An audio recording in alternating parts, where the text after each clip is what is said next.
Taste the Daily. அண்டை நாடுகள் மற்றும் சர்வதேச நாடுகளுடனான உறவை பாதுகாக்கும் பொருட்டு இந்திய அரசு அண்டை நாடுகளுக்கு தாராளமாக நிதி உதவியை அள்ளி கொடுத்திருக்கிறது.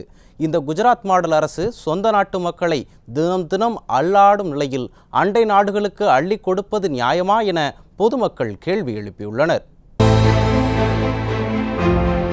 கடந்த செவ்வாய்க்கிழமை மத்திய பட்ஜெட்டை தாக்கல் செய்த மத்திய நிதியமைச்சர் பாஜக ஆளும் மாநிலங்களை விட இந்த ஆட்சியை தக்க வைக்க பெரும் உதவியாக உள்ள சந்திரபாபு நாயுடுவின் ஆந்திர மாநிலத்திற்கும் எந்த நேரமும் கலன்று ஓடும் நிலையில் உள்ள நிதிஷ்குமாரின் பீகார் மாநிலத்திற்கும் சலுகைகள் மற்றும் நிதிகளை வாரி வழங்கியுள்ளது இந்த மத்திய பாஜக அரசு.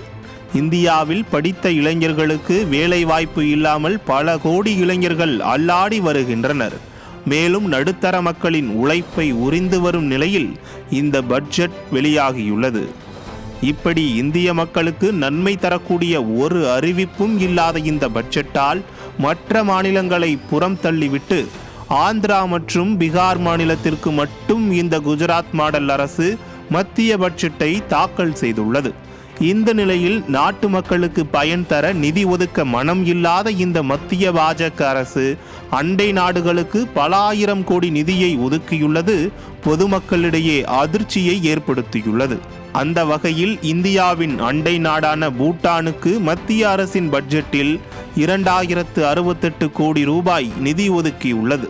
பூட்டானுக்கு அடுத்தபடியாக நேபாளத்திற்கு 700 கோடி ரூபாயும், கடந்த சில நாட்களாக இந்தியாவுக்கு எதிராக பேசி வரும் மாலத்தீவுக்கு 400 கோடி ரூபாயும் ஒதுக்கியுள்ளது குஜராத் மாடல் அரசு.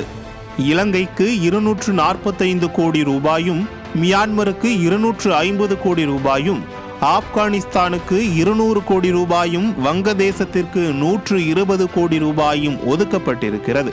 மொரீசியஸுக்கு 370 கோடி ரூபாயும், ஆப்பிரிக்க நாடுகளுக்கு 200 கோடி ரூபாயும் ஒதுக்கப்பட்டிருக்கிறது. இன்னும் பல சர்வதேச நாடுகளுடனான நல்லுறவையும் தொடர்பையும் வளர்ச்சியையும் பேணி காப்பதற்காக இன்னும் பல ஆயிரம் கோடிகள் ஒதுக்கப்பட்டுள்ளது. பன்முகத்தன்மை கொண்ட இந்தியாவின் பல்வேறு மாநிலங்களுக்கு பாரபட்சம் இல்லாமல் நிதி ஒதுக்கீடு செய்ய வேண்டும். ஆனால் தங்களது கூட்டணியில் இருப்பவர்கள் பாஜக அரசின் ஆட்சியை தாங்கி பிடிக்கும் மாநிலங்களுக்கு மட்டும் அதிக நிதியை ஒதுக்கியிருப்பது மக்களிடையே கடும் அதிருப்தியை ஏற்படுத்தியுள்ளது.